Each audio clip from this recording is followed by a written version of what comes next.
মহাকুম্ভে পদপিষ্ট হয়ে মৃত্যুর ঘটনার পর বিশেষ কোনো হেলদোল ছিল না উত্তরপ্রদেশের মুখ্যমন্ত্রী যোগী আদিত্যনাথের। কিন্তু কর্ণাটকে ঠিক এরকমটা ঘটল না। আইপিএল জয়ের উৎসবে পদপিষ্ট হয়ে 11 জনের মৃত্যুর পর কর্ণাটক পুলিশে বড় রদবদল ঘটালো সিদ্দারামাইয়া সরকার। Bengaluru police commissioner B Dayananda সহ 5 জন পুলিশ আধিকারিককে সাসপেন্ড করা হয়েছে।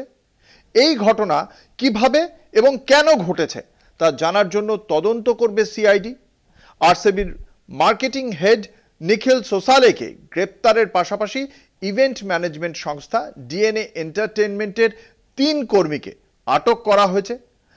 RCB, Karnataka state cricket association ও ইভেন্ট ম্যানেজমেন্ট সংস্থা ডিএনএর বিরুদ্ধে অপরাধমূলক হত্যা সহ একাধিক ধারায় এফআইআর হয়েছে।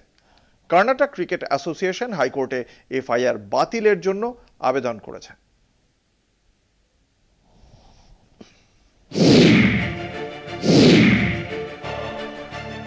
জয়ের উদযাপনে পদপিষ্ট হয়ে 11 জনের মৃত্যুর পর কর্ণাটক পুলিশে বড়সড় রদবদল সিদ্দারামাইয়া সরকারের। The cabinet has taken a decision to suspend immediately the CPI of the Cubbon Park police station and ACP of that particular area, DCP of Central Divisional, Deputy Commissioner of Police, Assistant Commissioner of Police and CPI, and Additional Commissioner of Police and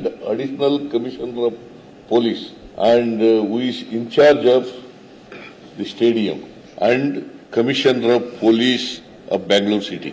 অনুমতির স্পষ্ট বার্তা না দেওয়ায় Bengaluru police commissioner B Dayananda সহ 5 জন police আধিকারিককে suspend করেছেন মুখ্যমন্ত্রী সিদ্দারামাইয়া। নতুন পুলিশ কমিশনার সীমান্ত কুমার সিং।